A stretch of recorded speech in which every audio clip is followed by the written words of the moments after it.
passion et une attitude. Portez le nom de Jésus-Christ très haut et très loin, très loin.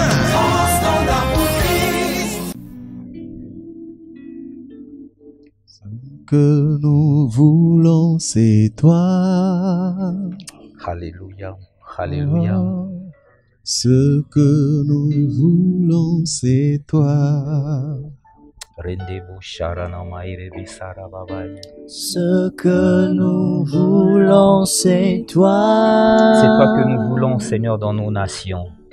Alléluia. Ce que nous voulons, c'est toi. Nos cœurs inclinés, Seigneur, nos cœurs angoissés, ô notre Dieu, nos regards sont tournés vers toi. Ce que nous voulons, c'est toi. Vers toi, celui qui a été percé, vers toi qui a donné ta vie pour nous. Ce que nous voulons, c'est toi. Le monde nous a proposé toutes sortes de solutions, mais tout cela a été infructueux, Seigneur. C'est toi que nous voulons. C'est toi. Pour nos familles, pour nos nations, Seigneur, c'est toi que nous désirons. Ce que nous voulons, c'est toi. Pour nos projets, pour nos affaires, pour notre avenir, c'est toi que nous demandons. Ce que nous voulons, c'est toi. Alléluia, alléluia. Merci pour ton amour, merci pour le Saint-Esprit. Ce que nous voulons, c'est toi. Merci Dieu vivant et vrai pour l'œuvre que tu as accomplie au milieu de nous. Ce que nous voulons, c'est toi. Merci pour ce jour merveilleux, Seigneur. Merci pour cette grâce que tu nous fais d'être là encore ce matin. Merci parce que l'humanité entière, Seigneur, se tient à quelques lieux, de quelques moyens que ce soit, pour être connecté à toi dans l'adoration, dans la célébration. Maintenant, nous voulons simplement t'écouter. Viens nous parler, Seigneur. Utilise-moi comme un simple instrument, comme un micro. Est-ce que tout ce qui est de ma chair, Seigneur, puisse se taire maintenant, afin que mon esprit soit connecté au tien, Seigneur éternel, et que ce soit toi qui parles à ces nations. C'est de toi que nous avons besoin, par le Saint-Esprit, dans le puissant nom de Jésus-Christ. Père, nous nous recommandons entièrement à toi. Amen. Amen. Voilà, nous vous saluons ce matin en quelques lieux où vous vous trouvez, dans vos voitures, pour ceux qui nous suivent par la radio, dans vos maisons, quelques lieux que ce soit, sur vos appareils électroniques. Ce sont les moyens que Dieu nous donne dorénavant pour vous atteindre. Dieu nous donne dorénavant pour nous atteindre en tant que tel. Et nous bénissons le Seigneur pour cela. Je t'invite à saluer la merveilleuse personne qui est à côté de toi. Appelle ton épouse qui n'est pas encore là. Appelle ton époux, ton frère, ton cousin, la personne qui est chez toi à la maison. Invite toutes ces personnes à venir s'asseoir et à passer ce moment agréable que nous sommes en train de passer avec vous dans la présence du Seigneur. Voilà, ce matin, nous voulons, par la grâce du Seigneur, ouvrir une série qui va nous prendre, on va dire, 2 ou 3 dimanches. Ça dépendra de comment nous arriverons à avancer. Cette série a pour grand thème le mystère de Christ. Le mystère de Christ. Et le sous-thème que nous voulons développer ce matin est tout à fait simple, la foi. Mais quelle foi? La foi, ok, c'est une bonne chose, mais quelle foi? Quelle foi?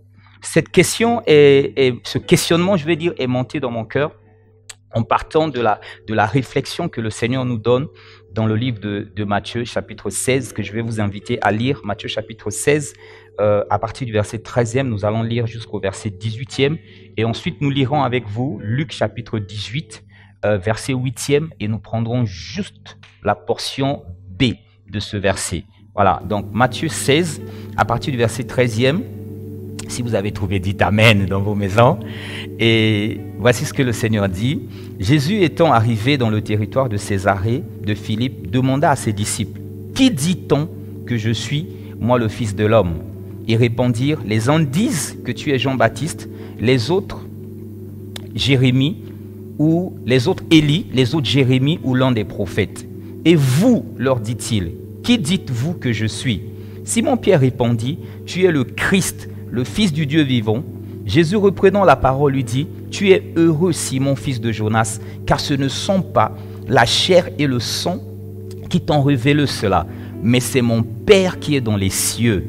Et moi, je te dis que tu es Pierre, et que sur cette pierre, je bâtirai mon église, et que les portes du séjour des morts ne prévaudront point contre elle. Voilà, je vous invite donc à tourner vos Bibles dans Luc chapitre 18, le verset 8e. Nous allons juste prendre la deuxième portion de ce verset. C'est une question que le Seigneur se pose, mais je pense nous pose. Voici ce qui a marqué, Luc chapitre 18, verset 8e, partie B. « Mais quand le Fils de l'homme viendra, trouvera-t-il la foi sur la terre ?» C'est comme ça que décrit Louis II. Parole de vie, le traduit différemment.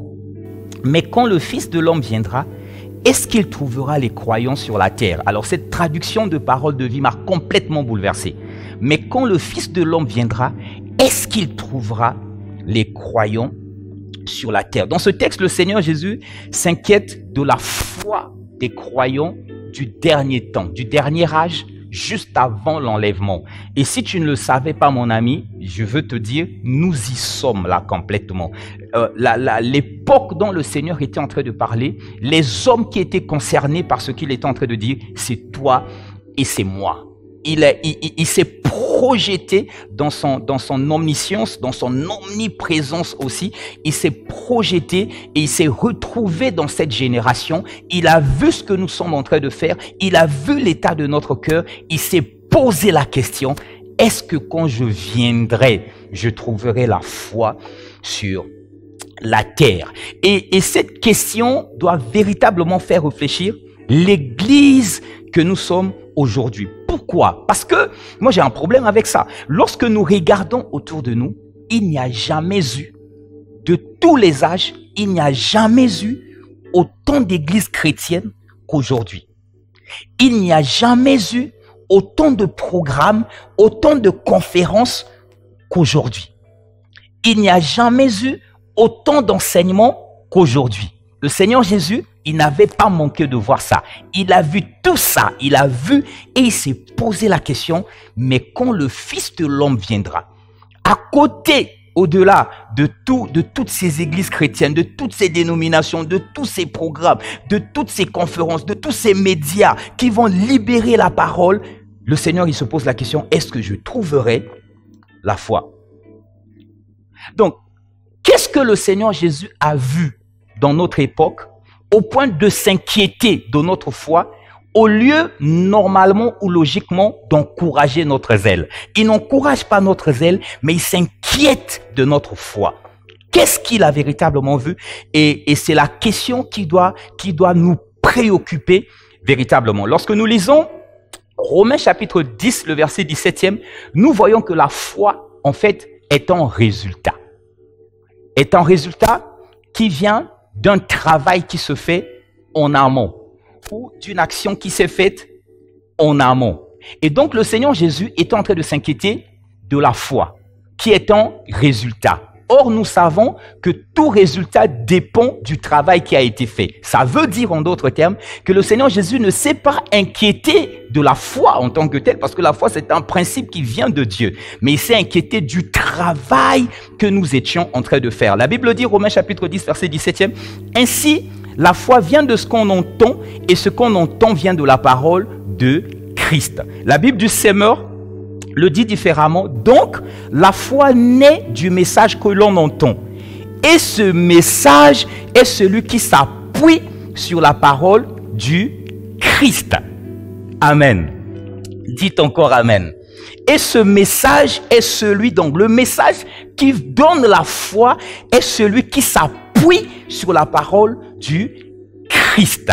Amen. Donc, le résultat que le Seigneur a vu, la foi cette foi problématique qu'il a vue est le résultat d'un travail. Ça veut dire en d'autres termes que le Seigneur Jésus a vu que nous étions en train de faire un mauvais travail.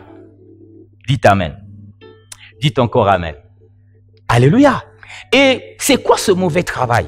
Alors moi, lorsque je me suis posé cette question, j'ai fait un peu le tour de notre génération pour voir ce que nous sommes en train de faire dans nos églises. Et j'ai envie de dire, moi-même, en premier chef pour être humble. Nous sommes devenus aujourd'hui des experts pour prêcher la Bible. sans présenter Jésus-Christ.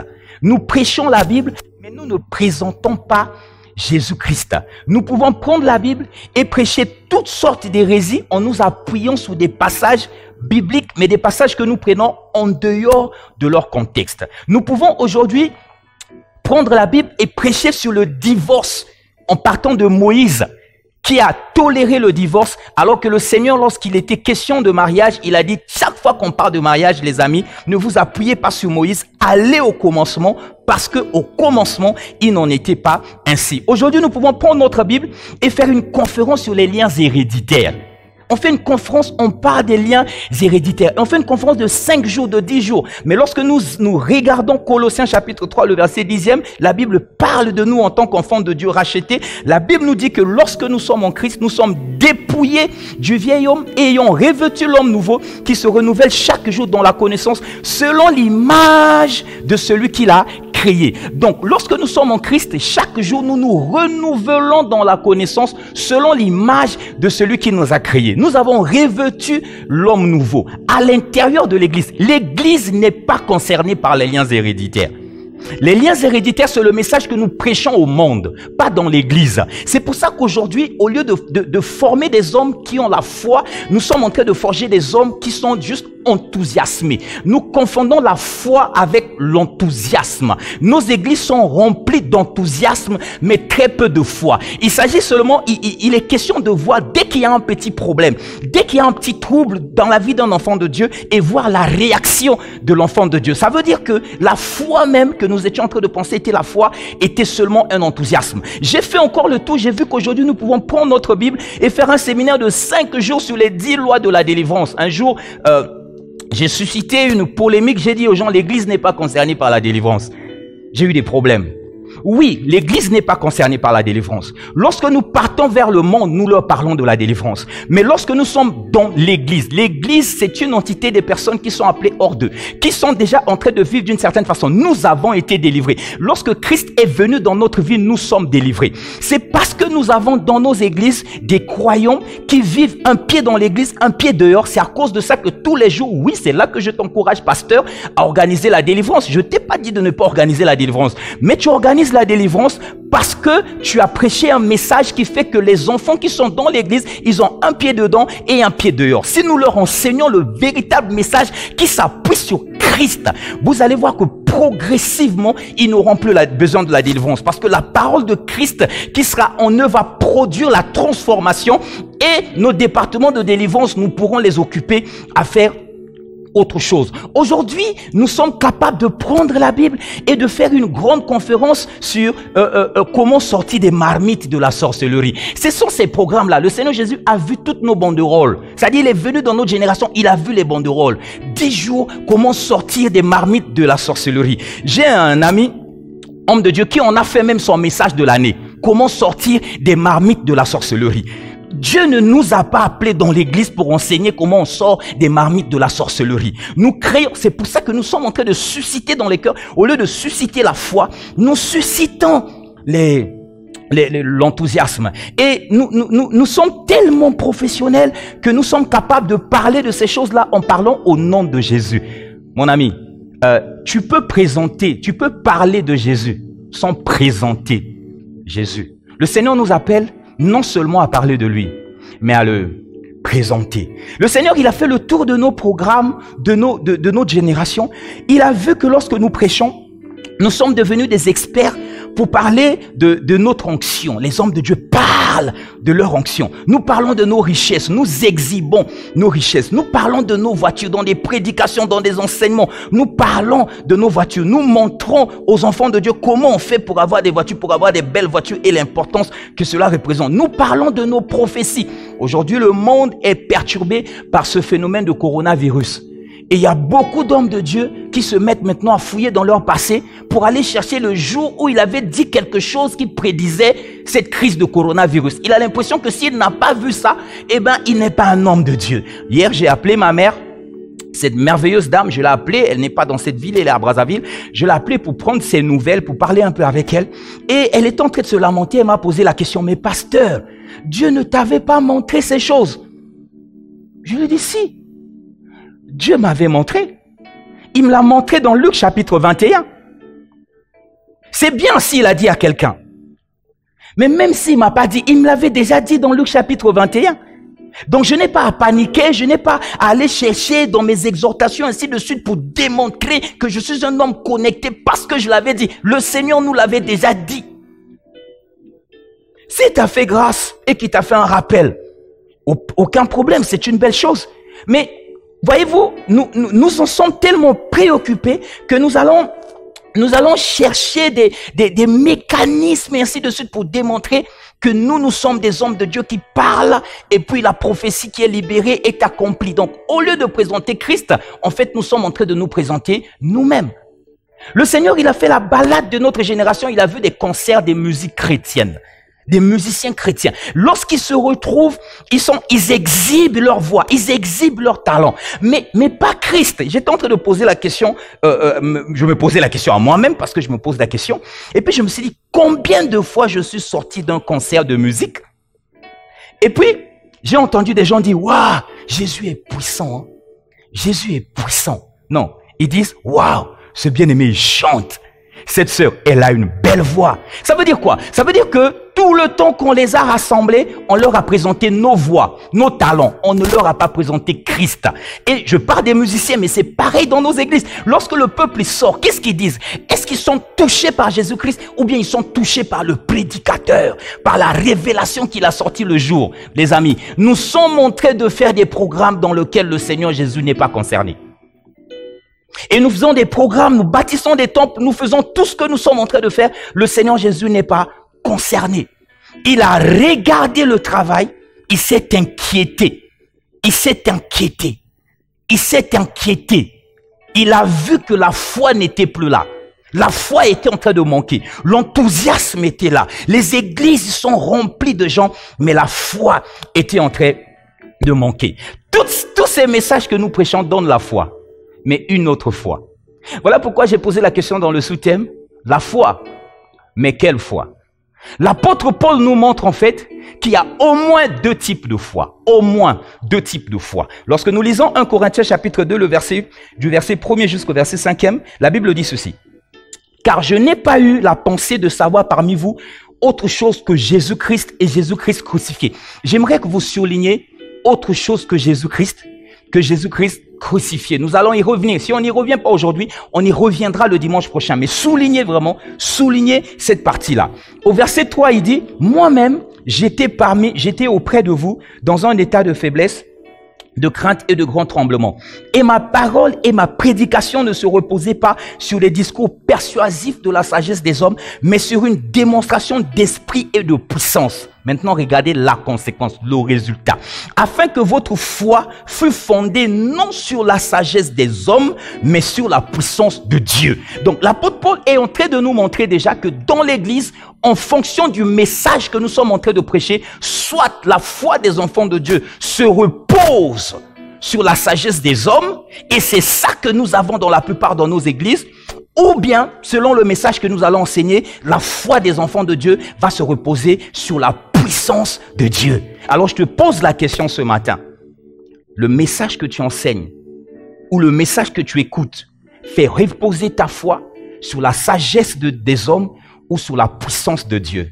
Gloire à Dieu, aujourd'hui, nous avons des pasteurs intellectuels comme moi, avec des MBA, avec des doctorats, on a fait des études, on a fait des écoles de commerce. Nous avons tendance à prendre nos enseignements des écoles de commerce et emmener dans l'église. C'est ça qui fait que nous prêchons des beaux messages. Mais nous ne prêchons pas le message du Seigneur. C'est ça qui fait que nous allons toucher l'ego de nos enfants. Ils deviennent effectivement des grands leaders parce qu'ils sont motivés. Ils deviennent des gens qui sont motivés dans la société, enthousiasmés par notre message. Mais ils ne sont pas assis dans leur Seigneur Jésus-Christ. Alléluia. Amen. Dites encore Amen. Lorsque nous connaissons tous, pour ceux qui ont fait un peu de théologie, on parle du principe de la première mention. Ça veut dire que lorsqu'on veut comprendre le sens d'origine d'un concept ou d'un mot, on va aller chercher la première fois où ce mot a été employé dans la Bible, dans son sens propre. En général, la première mention d'un mot va donner le sens propre du mot, le sens propre du nom. Alors, nous sommes en train de parler d'église.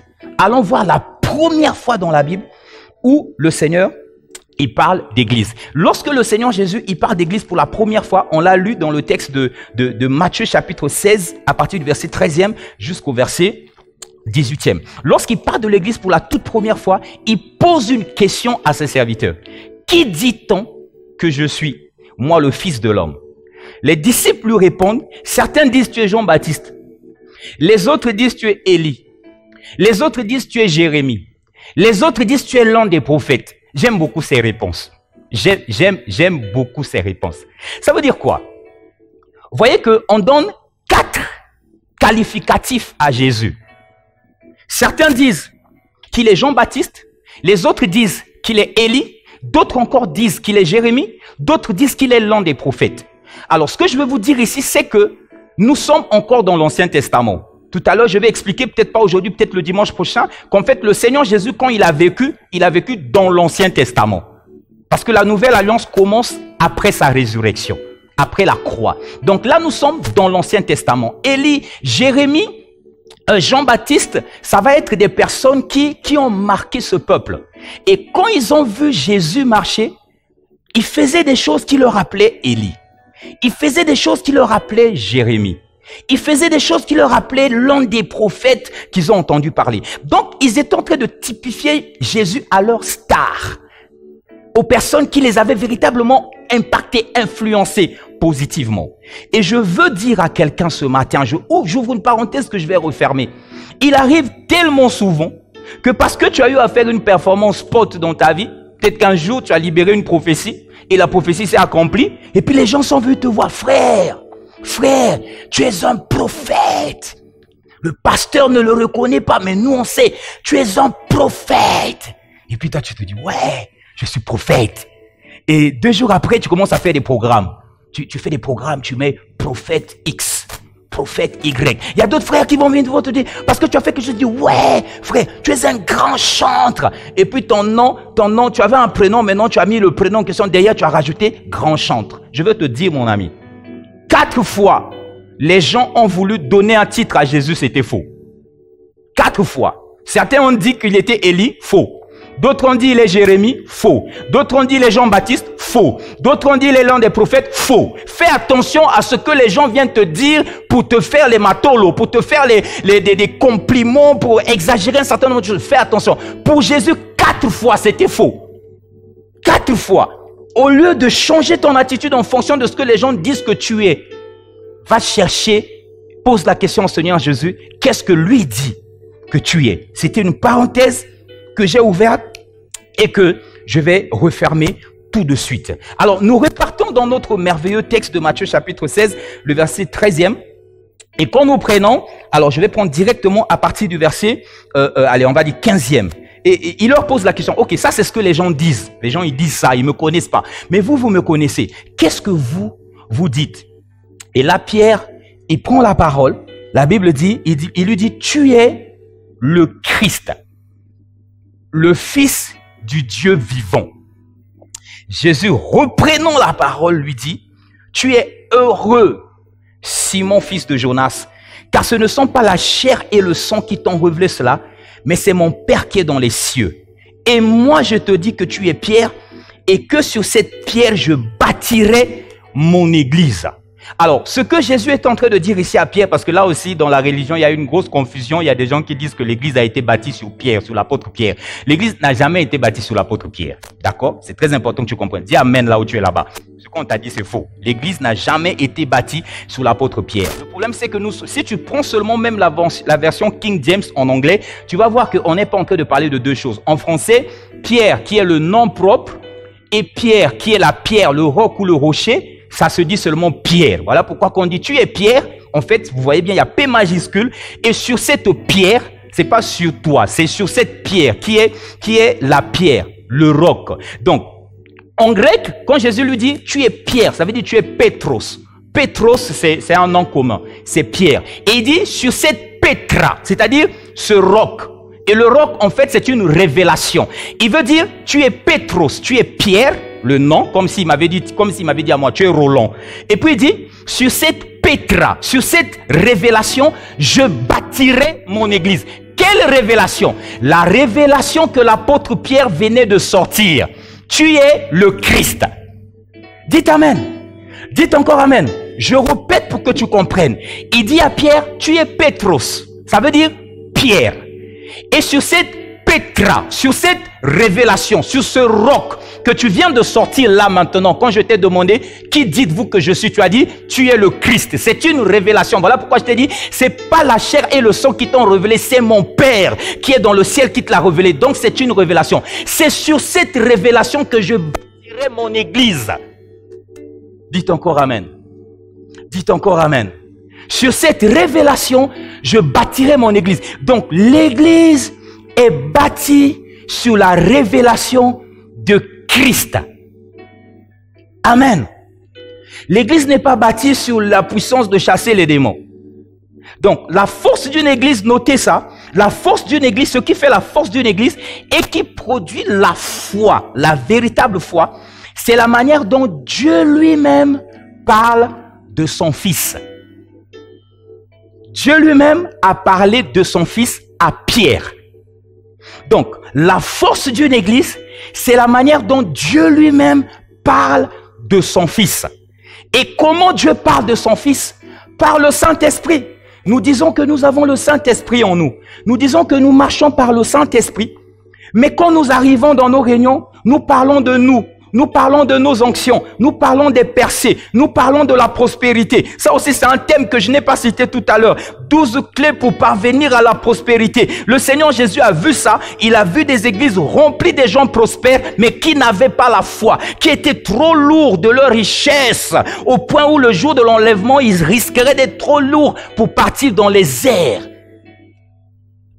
Je parle à quelqu'un ce matin. Alléluia. Jean chapitre 16, à partir du verset 7e, la Bible parle du Saint-Esprit, du ministère du Saint-Esprit. La Bible dit, c'est le Seigneur qui parle, il dit, mais parce que je vous ai dit ces choses, la tristesse a rempli votre cœur.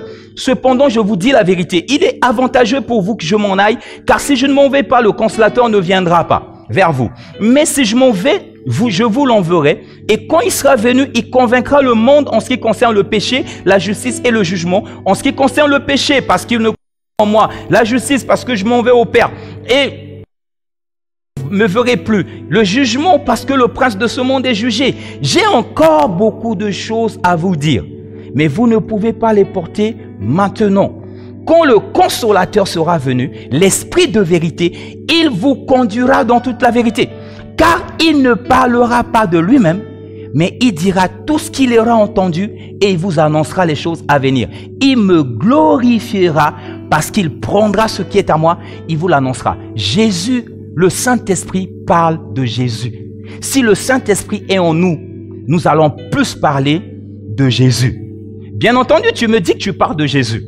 J'ai vu que dans les conférences, dans les séminaires que nous organisons, avec tous les thèmes que nous abordons, la percée, la multiplication, ainsi de suite, nous sommes devenus des experts pour parler de Jésus. Mais je te pose la question, nous parlons de quel Jésus? Nous parlons de quel Jésus? Commence à prendre des notes. Regardez. Ce n'est pas la naissance de Jésus qui nous sépare de l'ancienne alliance. Ce n'est pas la naissance de Jésus qui nous différencie des autres religion. Mais c'est la mort et la résurrection de Jésus qui nous sépare de l'ancienne alliance et qui nous différencie des autres religions. Tu ne le sais peut-être pas. Presque toutes les religions du monde reconnaissent que Jésus est venu sur la terre. Ils s'accordent là-dessus. La plupart de ces religions reconnaissent même qu'il est né d'une vierge, ce qui est déjà un grand miracle, gloire à Dieu. La plupart de ces religions, des fois, ils le mentionnent même dans leurs livres sacrés. Ils mentionnent que Jésus est le prophète qui a fait le plus grand nombre de miracles. Gloire à Dieu. Et certains, dans leurs livres sacrés, l'appellent Ishra. L'autre le disent Issa. Ils parlent de Jésus. Mais lorsqu'ils arrivent à la croix, ils ne reconnaissent pas que Jésus est allé à la croix pour le péché de l'humanité. Ça veut dire, mon ami, si nous parlons seulement de Jésus avant la croix, nous sommes seulement comme ces religions-là, Je ne vous dis pas de ne pas parler de Jésus avant la croix. Mais Jésus avant la croix ne produit pas la foi, il produit l'enthousiasme. Le Jésus qui a marché sur l'eau. Lorsque nous prêchons, il a marché sur l'eau. Bien-aimés, nous n'arrivons pas à convertir les gens avec ça. Lorsque nous prêchons qu'il a multiplié les pains, tout ce que nous créons dans leur cœur, c'est de l'enthousiasme. Lorsque nous prêchons qu'il a ressuscité les morts, tout ce que nous créons, c'est encore de l'excitation dans leur cœur. Tant que nous ne parlons pas de la croix et de la résurrection, nous ne pouvons pas produire la foi, la véritable foi. J'ai dit tout à l'heure qu'il y a deux sortes de foi. Il y a une foi qui ressemble beaucoup plus à un enthousiasme et il y a la foi véritable qui nous fera rencontrer le Seigneur Jésus dans les airs. Dites Amen. Dites encore Amen. Alléluia. Nous nous arrêtons à parler du Jésus avant la croix qui était le Fils unique de Dieu. Nous nous arrêtons à parler du Seigneur Jésus avant la croix qui était le grain de blé qui n'était pas encore mort. Si nous parlons seulement de lui, nos églises seront vides. Parce que la Bible dit dans Jean chapitre 12, le verset 24, en vérité, je vous le dis, si le grain de blé qui est tombé en terre ne meurt, il reste seul. Mais s'il meurt, il porte beaucoup de fruits. Donc tant que Jésus n'est pas mort, il est seul. Il est le Fils unique de Dieu. Il est le beau-fils de Joseph. Celui-là, il ne change pas les vies, mon ami. Est-ce que le pasteur Roland dit qu'il ne faut plus parler de lui? Si.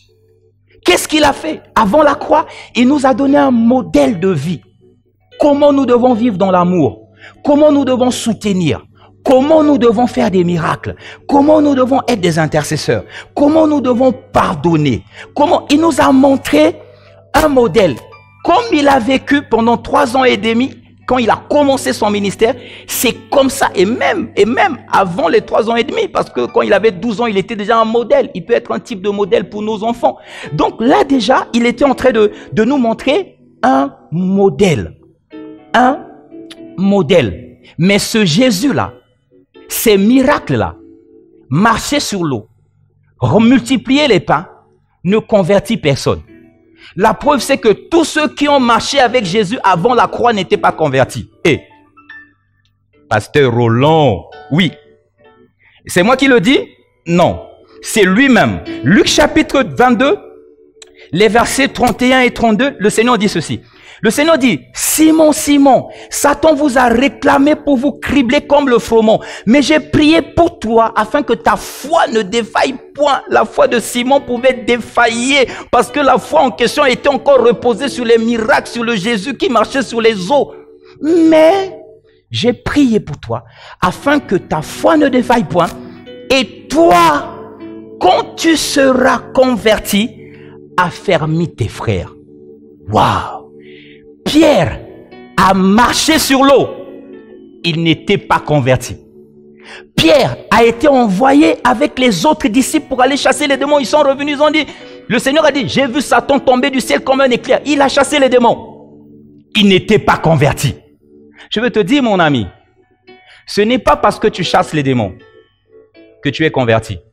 Ce n'est même pas parce que tu fais des miracles que tu es converti. Converti ici a le sens de changer. Ça veut dire que c'est devenir une nouvelle personne. C'est revêtir cette nature divine. C'est revêtir cette nature de Christ. Le Seigneur Jésus, lui-même, il dit, certains viendront ce jour-là et me diront, Maître, n'avons-nous pas chassé des démons en ton nom? Mais je leur dirai, je ne vous ai jamais connu. Il y a des gens qui font des miracles. Il y a des gens qui chassent les démons. Les démons partent. Jésus n'a pas dit les démons ne sont pas partis. Non, les démons sont partis quand ils les ont chassés. Mais Jésus dit, je ne vous ai jamais connus. Alléluia.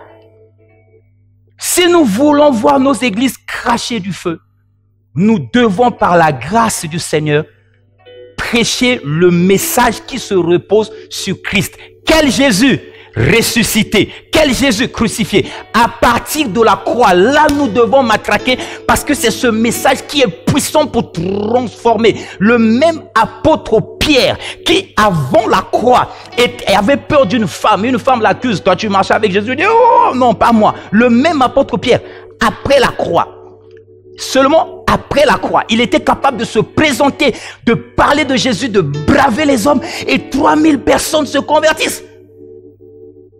Alléluia. La plupart de nos églises, la plupart de nos enfants, ils sont seulement, nous le sommes en train de l'enseigner seulement le Jésus qui a marché sur les eaux. Les apôtres, ils ont fait tout ça. Ils n'étaient pas changés. Et le monde entier, les religions reconnaissent qu'il a fait ça. Ils ne doutent pas. Mais là où ils n'aiment pas entendre, c'est quand on vient parler de la croix. Donc, je vais te dire, mon ami, si tu ne parles jamais de la croix et de la résurrection, tu es l'ami des religieux. Ils se sentent bien avec toi. Parce que dans leur religion, on reconnaît que Jésus a vécu, qu'il a fait des miracles. Mais ils ne reconnaissent pas qu'il est mort et qu'il est ressuscité. La Bible dit, vous verrez de nouveau la différence entre le juste et le méchant, entre celui qui sert Dieu et celui qui ne le sert pas. Il faut qu'il y ait une différence entre toi, qui est dans la relation, et celui qui est dans la religion. Pour qu'il y ait cette différence, parle de Jésus avant la croix, mais n'oublie pas, appuie-toi sur le Jésus après la croix. Le Jésus incarné, c'est bien, c'est un modèle. Mais le Jésus ressuscité, c'est une puissance de Dieu. Si Christ n'est pas ressuscité, mon ami, notre prédication est vaine. Est vaine. Alors, rassemblons les gens, annonçons-leur des guérisons. Mais je veux te dire, il y a des gens qui ne vont pas dans les églises, mais qui sont guéris, qui ne sont même pas malades. Donc, si nous faisons toute notre église sur des guérisons, alors qu'il y a des gens dans le monde, comme disait mon pasteur, qui sont capables de ne pas être malades sans prier, nous sommes en train de taper à côté. Mon pasteur, il nous disait toujours, va te mettre devant l'entreprise Total ou Eni Congo, une grande entreprise dans la place, et regarde les gens qui passent là, bien habillés, avec beaucoup d'argent. Pose-leur la question, est-ce que vous êtes convertis? La plupart des gens ne vous diront, ils ne prient même pas, ils vont même pas dans les églises, ils insultent même Dieu. Mais ils ont un travail. Donc, si nous faisons toutes nos conférences seulement pour briser le chômage, nous passons à côté parce que nous faisons du travail que les gens sans prier sont capables d'avoir. Alléluia. Mais ce qu'ils ne peuvent pas voir, c'est la vie de Dieu qui vient par le Saint-Esprit lorsque nous reconnaissons que Jésus-Christ est allé à la croix, qu'il a pris leur fardeau, qu'il a pris leur péché. C'est ça que nous devons leur enseigner. Un jour, j'ai dit à quelqu'un, mais c'est pour ça que nos églises sont remplies de pauvres, entre guillemets, pas au standard pour Christ. C'est façon de parler seulement, au standard pour Christ, gloire à Jésus. Mais pourquoi? Si je fais que des séminaires pour dire, voilà les clés pour devenir riche. Maintenant, celui qui est riche, il va venir faire quoi? C'est pourquoi nos églises sont remplies de malades. Si je fais seulement des séminaires pour, voilà les clés pour la guérison. Ceux qui sont en bonne santé, ils vont venir faire quoi? Il va dire, moi je suis en bonne santé, cet enseignement ne me concerne pas. Nous devons prier pour eux, nous devons les guérir, nous devons les soutenir. Mais nous devons les faire entrer dans une dimension de vivre pleinement leur vie en Christ, dans la bonne santé. Alléluia. Dites encore Amen. Hébreux chapitre 4, le verset 2e. La Bible dit, car cette bonne parole nous a été annoncée aussi bien qu'à eux. Mais la parole qui leur fut annoncée ne servit de rien parce qu'elle ne trouva pas de la foi chez eux, chez ceux qui l'entendirent. Waouh! Ils ont écouté, il dit, cette bonne nouvelle nous a été annoncée comme à eux. Mais nous, ça a produit la foi. Eux, ça n'a pas produit la foi. Là, il parle de ceux de l'ancienne alliance. Pourquoi? Parce qu'ils ne voyaient pas Christ. Ils ont eu des pères comme Abraham. Abraham est le père de la foi. Il avait la foi, mais il n'avait pas la Bible. Pourquoi? Parce qu'il a vu Christ. Si tu ne vois pas Christ, tu n'as pas la foi. La Bible dit dans le livre de Jean chapitre 8, le verset 56e, Abraham, votre père, a désiré voir mon jour. Il a vu, il s'est réjoui. Les pharisiens ont dit, tu es fou. Tu n'as même pas 50 ans, tu dis qu'Abraham t'a vu. Oui, Abraham l'a vu. C'est pour ça qu'il peut être appelé le père de la foi. Alléluia. Lorsque je te parle de tous ces thèmes-là, hérédité, liens héréditaires, délivrance, est-ce que j'arrive à te faire sortir Christ? Si Christ ne sort pas, si tu ne vois pas Christ, je crée en toi seulement de l'enthousiasme, pas la foi. Alors je vais atterrir aujourd'hui, je ne pourrai pas terminer, pour dire, alors, qu'est-ce que nous devons faire, Pasteur Roland? Qu'est-ce que nous devons faire pour ne pas avoir la foi qui se repose sur la sagesse des hommes, mais pour avoir la foi qui se repose sur la puissance de Dieu? Premièrement, je vais m'adresser à mes frères comme moi qui annoncent l'évangile, qui annoncent la bonne nouvelle. Ceux qui annoncent l'évangile, nous devons travailler jusqu'à inscrire Christ dans le cœur des enfants. Galates chapitre 4, le verset 19e, j'aime beaucoup quand l'apôtre Paul il parle à ses enfants, il dit « Mes enfants, pour qui je souffre de nouveau des douleurs de l'enfantement. » Ça veut dire que le gars il jeûnait, le gars il se sacrifiait, le gars il travaillait. « Mes enfants, pour qui je souffre de nouveau des douleurs de l'enfantement, jusqu'à ce que Christ soit formé en vous. » Alléluia. Comment on le fait? En prêchant la croix. Matthieu chapitre 16, le verset 24. Alors Jésus dit à ses disciples, si quelqu'un veut venir à moi, qu'il renonce à lui-même, qu'il se charge de sa croix et qu'il me suive. Si nous parlons de Jésus après la croix, la puissance du Saint-Esprit va inscrire sur les enfants de Dieu de vivre comme Christ, de porter leur croix. C'est quoi qu'il y a sur la croix de chaque enfant de Dieu? Qu'est-ce qu'il y avait sur la croix de Jésus? Il y avait nos problèmes. Donc, toi qui me regardes à la télé, mon ami, enfant de Dieu, qu'est-ce qu'il y a sur ta croix? Il y a les problèmes de celui qui est à côté de toi. Mais qu'est-ce que nous avons dans nos églises aujourd'hui? Des chrétiens égoïstes qui font tout par rapport à eux-mêmes, qui ne se préoccupent pas de ce que les autres font.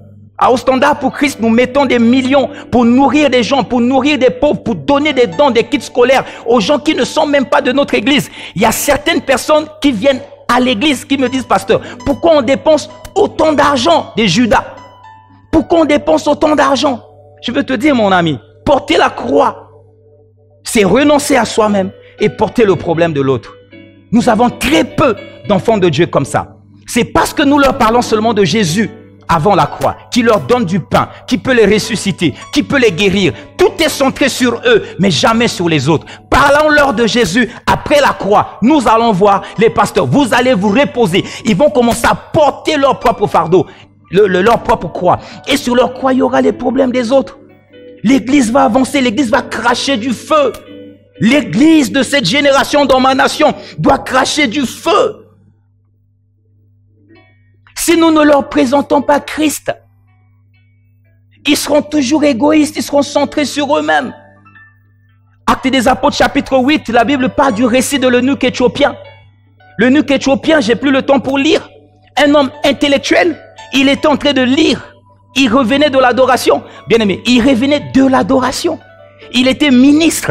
Ça veut dire qu'il était un intellectuel. À cette époque-là, tu ne pouvais pas être ministre sans être un intellectuel instruit dans le grec et ainsi de suite.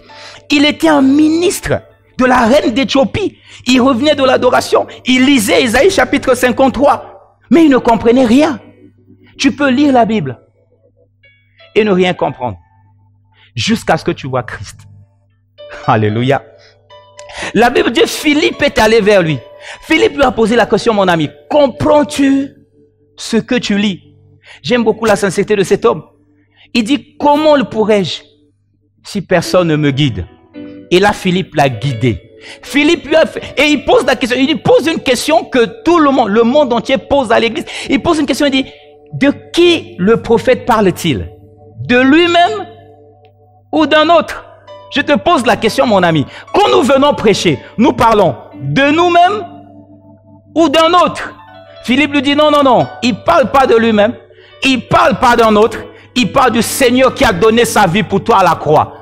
Il lui a fait comprendre que Isaïe 53, c'était la prophétie de l'œuvre que Christ a accomplie.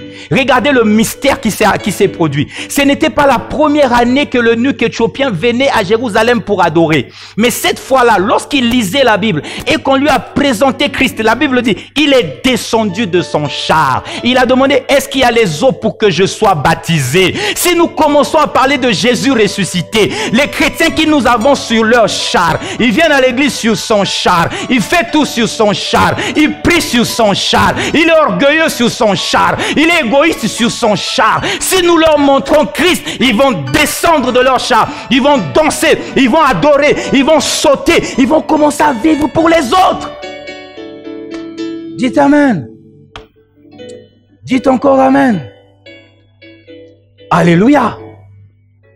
Le jour où tu vas me montrer Christ, je descendrai sur mon char. Aujourd'hui, les pasteurs, mes amis pasteurs, ils se plaignent beaucoup. Les fidèles sont comme ceci. Ils sont comme cela. Je ne les comprends pas. Laisse les fidèles tranquilles, mon ami. Va voir ton message. Ils sont sur les chars. Va changer ton message. Va leur parler de l'essentiel. Arrête de leur parler de tout ce que tu fais là de la sagesse des hommes. Parle-leur de l'essentiel. Ils vont descendre de leur char. Ils feront des choses sans même que tu le leur demandes. Parle-leur de l'essentiel. Je suis allé à Brazzaville et puis il y a un bien-aimé qui m'a posé la question, pasteur. Il a dit, pasteur, comment tu fais? Comment tu fais pour avoir le résultat que tu as? Pour bâtir ce que vous bâtissez en si peu de temps? Je lui ai dit, mon ami, je ne sais pas, mais ce n'est pas moi. Dieu m'a fait grâce. J'ai une équipe extraordinaire. C'est ce que je lui ai dit. Une équipe extraordinaire.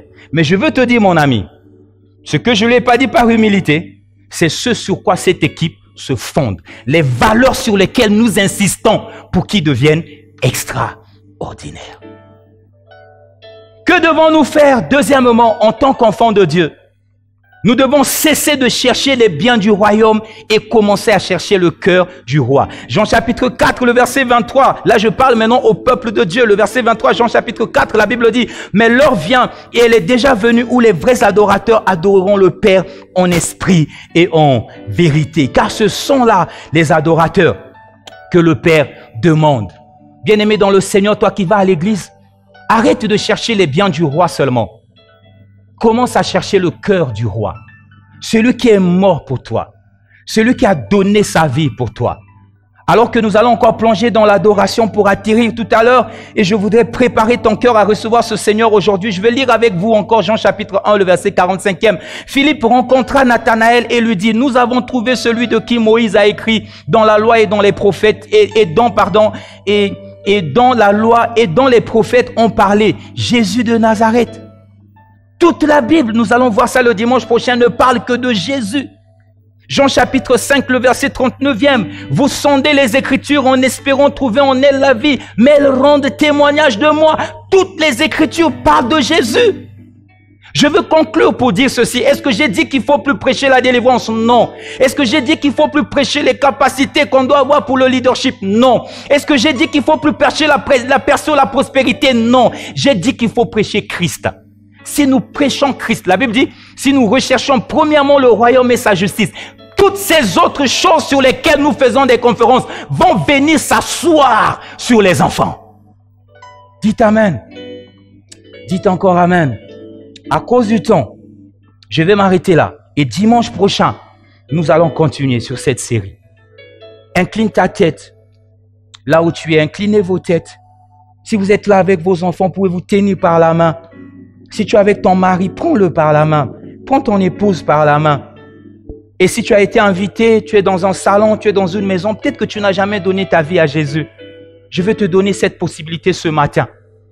Laisse que quelqu'un qui est là te fasse accepter le Seigneur Jésus. Alors que je vais prier avec toi, j'aimerais que tu laisses la personne qui est dans ton salon, qui est avec toi, qui connaît le Seigneur. Ne sous-estime pas. Alors que je parle maintenant, je le connecte à l'autel sur lequel je me tiens. Et quand il prie pour toi, sa prière devient puissante et efficace. Seigneur Jésus, répète après moi cette prière. Seigneur Jésus, ce matin, j'ai entendu ta voix et j'ai compris que tu es ce dont j'ai véritablement besoin. J'ai déjà entendu que nous sommes en train de vivre les derniers temps. Mais tu t'es inquiété de l'état de ma foi. Alors je t'en supplie, Seigneur. Sois celui qui conduit complètement ma vie. Comme le nuque éthiopien, révèle-toi à moi. Je lisais la Bible avec mon intelligence, mais je ne comprenais jamais rien. Révèle-toi à moi, afin que je voie Christ et que je descende de mon char. Je lis la Bible, je vais à l'église, mais je suis toujours dans les raisonnements. C'est ça le char sur lequel je me tiens. Montre-toi à moi, Seigneur. Montre-toi à moi et que je descende de mon char. Dans le nom de Jésus. Je t'accepte ce matin comme mon Seigneur. Je t'accepte ce matin comme mon Sauveur. Alors je vais prier pour toi et tu vas laisser, s'il y a un enfant de Dieu à côté de toi, ou bien priez, prenez-vous la main, priez les uns pour les autres. Seigneur, accompagne cette parole. Sois inscrit, Seigneur éternel, sur le cœur de tes enfants. Christ soit formé en chacun d'eux. Dans le nom de Jésus. Acclamons Jésus dans nos maisons. Acclamons Jésus. Je veux t'entendre acclamer Jésus. Acclamons Jésus. Et je vais vous inviter à passer à la table du Seigneur avec nous. J'espère que vous aviez dressé la table. Vous avez le pain. Vous avez le vin. Selon le nombre de personnes qui est dans votre maison. Ceux qui croient, tous ceux qui croient en cette parole peuvent passer à table. Ceux qui croient en cette parole, qui reçoivent Jésus comme leur Seigneur, venez à table avec nous. Venons rompre le pain ensemble. Je vais vous laisser la possibilité de dresser la table dans vos maisons. Le Seigneur nous a aimés comme on n'a jamais aimé. Il nous guide chaque jour comme une étoile dans la nuit. Alléluia. Quand nous partageons le pain, il nous donne son amour. C'est le pain de l'amitié, le pain de vie. Le Seigneur nous a aimés comme on n'a jamais aimé. Il nous guide chaque jour comme une étoile dans la nuit. Quand nous partageons Alléluia. le pain, Merci pour ce moment merveilleux, nous Seigneur. donne son C'est amour. le pain. C'est le pain de l'amitié, le pain de vie.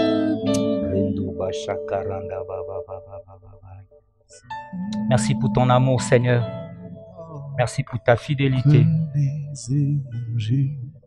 Ce matin, nous rompons le pain ensemble. Nous rompons le pain ensemble. Là où vous êtes, ce pain est véritablement le corps du Seigneur. Et ce vin est véritablement son sang.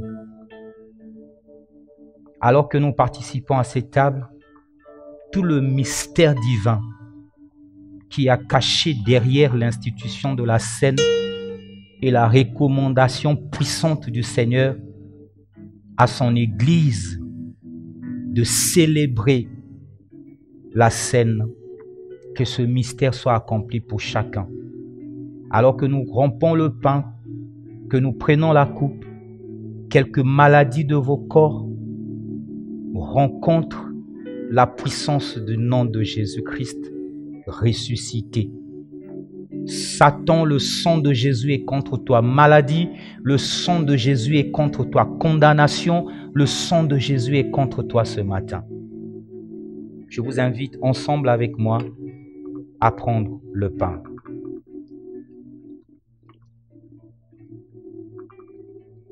Élevons nos coupes. Lévitique chapitre 17 au verset 14e.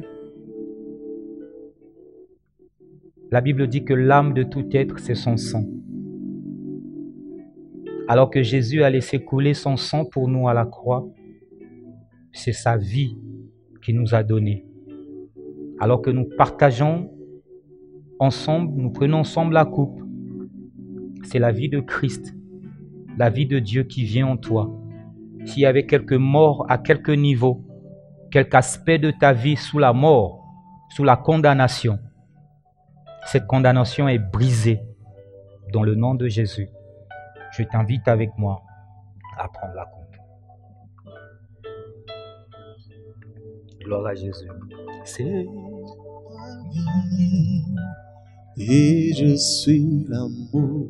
Ô Seigneur, emporte-nous dans ton amour. Oh, c'est mon corps. C'est mon corps. Prenez et mangez. C'est mon sang. C'est mon sang. Prenez et buvez, car je suis la vie et je suis l'amour. Ô Seigneur, emporte-nous dans ton amour. Je vais prier afin de bénir tous vos apports pour soutenir ce que nous sommes en train de faire. Je parlais à quelqu'un hier, je lui ai dit, faire les cultes sur les médias, à la télé, à la radio, nous coûte beaucoup plus cher que les charges de nos cultes lorsque nous sommes en salle.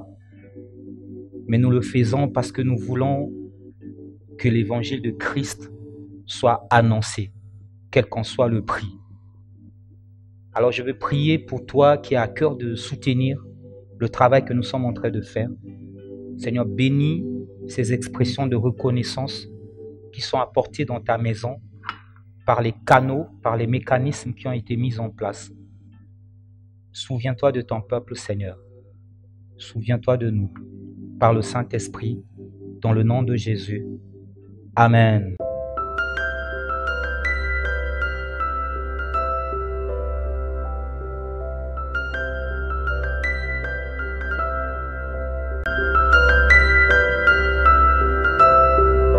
Bonjour peuple de Dieu. Où que vous soyez, je vous souhaite la bienvenue sur la plateforme de Haut Standard pour Christ.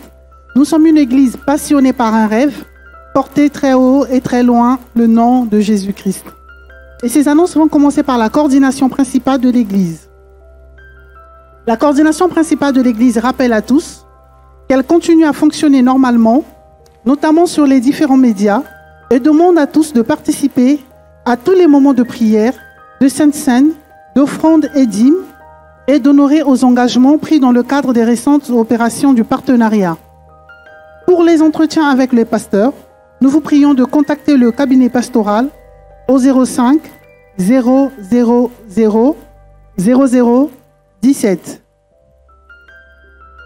La direction de l'église instaure une chaîne de prière à compter de lundi 23 mars 2020 de 6h à 18h.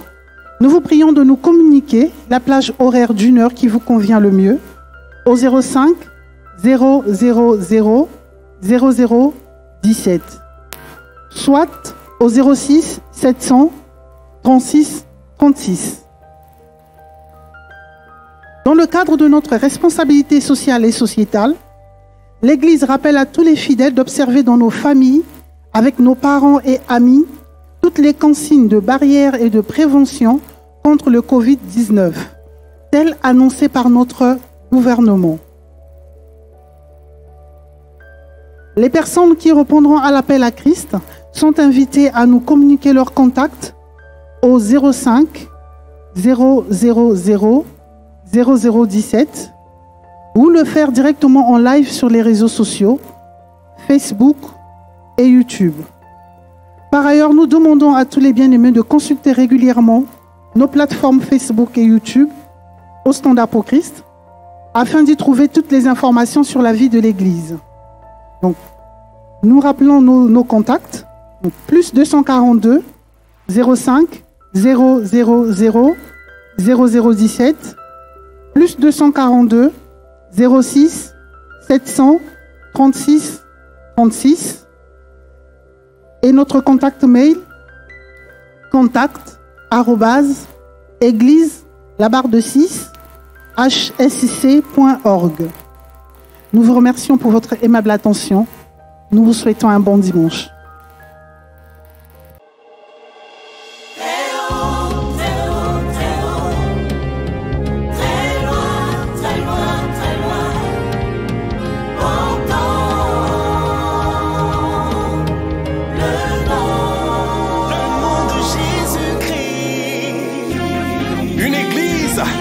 Un rêve, une passion et une attitude. Porter le nom de Jésus-Christ très haut et très loin, très loin.